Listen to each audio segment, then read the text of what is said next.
Thanks for joining us and watching this video by the Los Angeles Housing and Community Investment Department. In this webinar, we'll be talking about the Rent Stabilization Ordinance, providing you with general information and giving you an update on some information that's changed. So our topic today, what is rent stabilization? The purpose of the Rent Stabilization Ordinance is to protect tenants from excessive rent increases, and at the same time, it allows landlords to benefit from their investment in their rental property. It stabilizes rent for renters. It also requires that landlords have just cause when evicting tenants. When tenants are not at fault for evictions, the ordinance requires landlords to pay relocation assistance. What properties are covered under the Rent Stabilization Ordinance? If a housing accommodation is offered for rent in the City of LA and the certificate of occupancy was issued on or before October 1st, 1978, then it's covered by the Rent Stabilization Ordinance. Since 2007, certain replacement units built after 2006 are also covered by the Rent Stabilization Ordinance.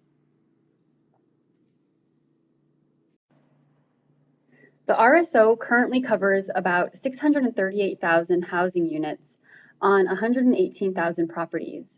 These units include condos, co-ops, rooming houses, mobile home parks, hotels, and motels. While the Rent Stabilization Ordinance certainly applies to a lot of properties, it does not apply to properties that have one detached single-family dwelling on a lot and certain affordable housing units that are exempt. RSO usually doesn't apply to dwelling units built after October 1st, 1978.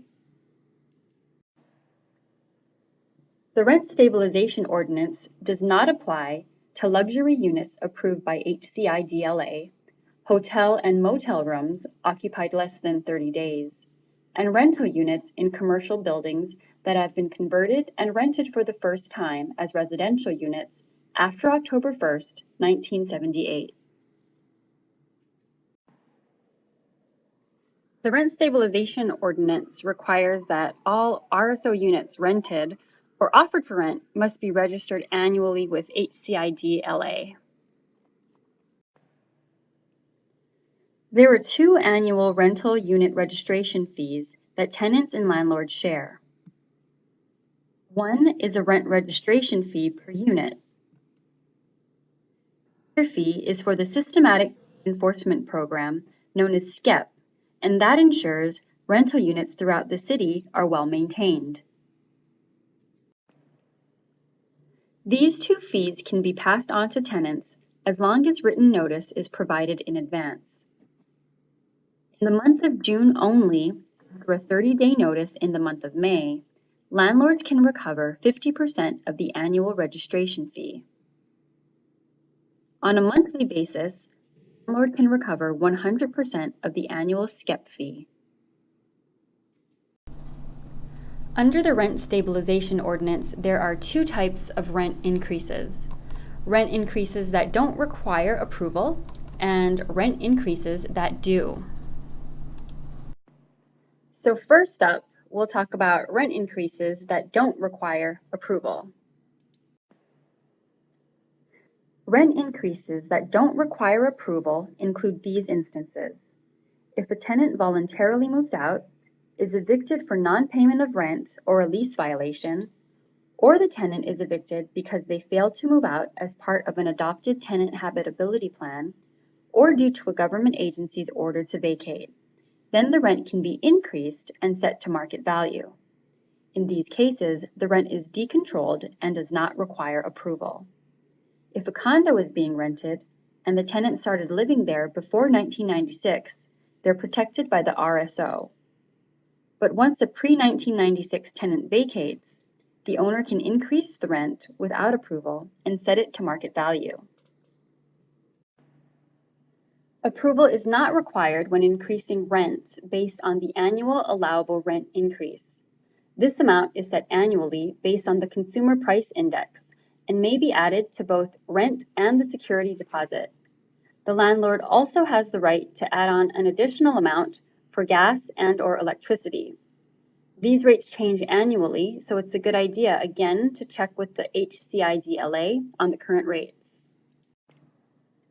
Since we mentioned security deposits, it's also important to know that security deposits can earn interest if a landlord holds the deposit for at least 1 year. In determining the interest rate, landlords may provide copies of bank statements and pay the actual rate of interest earned to the tenant. As in the previous slide, this rate changes annually, so be sure to check in with HCIDLA for the current rate. Under the Rent Stabilization Ordinance, landlords can increase rent without approval when an additional tenant moves in. Landlords can increase rent within 60 days of learning about the additional tenant. One caveat to this is that there is no increase for the first child added to the existing tenancy. The second type of rent increase is where approval from HCIDLA is required. There are 4 cost recovery programs where approval is required before increasing rent. The programs are Capital Improvement Program, Primary Renovation Program, Rehabilitation Work, and Just and Reasonable Rent Increases. And we'll be diving a little deeper into each of these. First up is the Capital Improvement Program. The Capital Improvement Program refers to when a landlord is planning to make improvements to the rental unit or the common areas, and the improvement will last 5 years or more. Examples of some of these improvements include roofing, carpeting, draperies, stuccoing to the outside of a building, air conditioning, security gates, swimming pool, sauna, or hot tub, and similar improvements. How does a landlord apply for a capital improvement rent increase? Within 12 months of completing the work, the landlord must apply and attach copies of all pertinent documentation. Then HCIDLA notifies the landlord and tenant of the amount and work approved. The Capital Improvement Program allows for a temporary monthly surcharge to be passed on to tenants. This surcharge allows landlords to recover 60% of the improvement costs. The Primary Renovation Program also requires approval before increasing rent. The Primary Renovation Program refers to renovations of major building systems or to abate exposure to hazardous materials. This type of work may result in tenants not being able to live in the unit on a temporary basis. Some examples of things that would fall under the Primary Renovation Program are plumbing, structural and electrical renovations, removing lead-based paint, and addressing asbestos. Under the Primary Renovation Program, an application with HCIDLA is required. This is similar to the Capital Improvement Program. And because renovations under the Primary Renovation Program may make the property temporarily uninhabitable, a tenant habitability plan is required before work begins. Once HCIDLA accepts the tenant habitability plan, the landlord must notify tenants about the work that'll be done and options available to the tenant. Landlords can apply for a permanent rent increase within 12 months after finishing the primary renovation work. At most, the landlord can raise a tenant's rent by 10% divided equally over 2 years if the landlord's application for a rent increase is approved. This increase is a permanent rent increase that raises the tenant's current rent base in addition to any regular yearly rent adjustment. The rehabilitation program also requires approval before increasing rent. The rehabilitation program consists of any work done in a unit or common area to comply with an order issued by HCIDLA, the LA Department of Building and Safety, the Fire Department, or the Health Department. The rehabilitation work could occur as a result of changes in the building, fire, or health codes since 1979, or to repair damages resulting from natural disasters, things like fire or an earthquake. Rehabilitation work that results in a rent increase requires an application with and approval from HCIDLA. HCIDLA will notify both the landlord and the tenant of the amount and work approved. Landlords can charge a temporary rent surcharge, the lesser of 10% of rent, or $75, until the full cost is recovered by the landlord. Landlords can fully recover approved costs over a 60-month period. The Just and Reasonable program is the final program that requires approval. The Just and Reasonable program is based on a review of a property's net operating income. Landlords may use this program when net operating income, adjusted for inflation in the current year, is less than net operating income in the base year. However, this does not include mortgage payments. When applying for this program, landlords must provide 2 years of financial information. Additionally, if a property owner's expenses completely exceed income in the current year, the owner may apply for a just and reasonable rent increase with just 1 year's financial information. Landlords must submit an application and receive approval from HCIDLA. HCIDLA will notify both the landlord and tenant of the amount approved. This would be a permanent rent increase. HCIDLA bases its financial analysis on the landlord's net operating income. This program requires a hearing and written notice to tenants.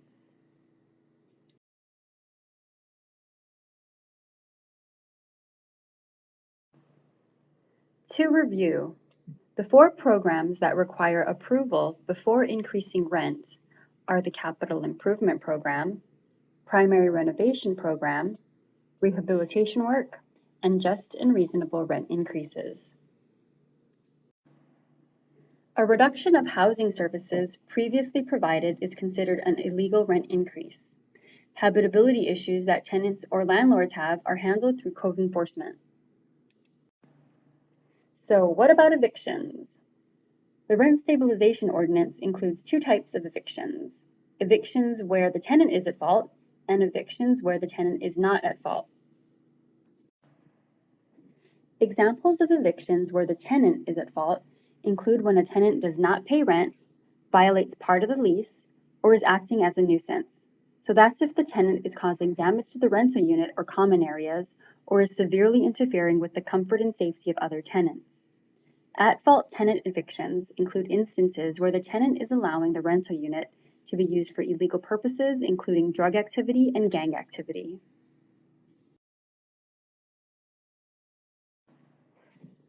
Tenant at-fault evictions also include instances when tenants fail to renew their lease after a written request by the landlord to extend or renew for a similar duration with similar details. Tenants are also at fault if they deny the landlord access to the unit so the landlord can make repairs, improvements, or for inspections required by law. Tenants are at fault if the subtenant at the end of a lease is not approved by the landlord, and if tenants fail to relocate based on the tenant habitability plan. Tenant no-fault evictions include situations when the landlord needs the rental unit for occupancy by a resident manager, by his or herself, spouse, children, grandchildren, parents, or grandparents. When the landlord needs to demolish the rental unit or remove it permanently from rental housing use. Tenants are not at fault for evictions that arise because of a government order, housing and urban development foreclosure, or conversion to affordable housing. Under the Rent Stabilization Ordinance, it's important to note that a change in ownership is not basis for eviction or rent increase. Also under the Rent Stabilization Ordinance, landlords may only evict for a legal reason. For no-fault evictions, landlords must file a Landlord Declaration of Intent to Evict with HCIDLA. Evictions also require that tenants are given 30 to 60 days notice per the state law, and some evictions require 4 months to a year's notice. Landlords are required to provide relocation assistance for no-fault evictions. Relocation assistance amounts change annually. Take a look at the amounts here and know that you can also contact HCIDLA at 213-808-8888 to verify the current rate. Here's a list of relocation amounts for mom and pop properties. This applies to evictions for occupancy by the landlord, their spouse, child, grandparent, parent, or grandchild. Again, this amount is updated annually, so be sure to verify with HCIDLA. Whether you're a landlord or tenant, we want to be a resource for you. You're invited to free monthly workshops we hold on various topics of interest. Visit our website at hcidla.lacity.org for details. We're here to help you, so feel free to reach us in any of the following ways. Visit our website at hcidla.lacity.org. You can call us at 213-808-8888 or visit us in person at one of our HCIDLA offices. You can also sign up for our electronic newsletter, hcidla.lacity.org/LAHD newsletter. To RSVP for workshops, go to hcidla.lacity.org/RSO workshops or give us a call at 213-928-9075. Thanks for tuning in to this webinar.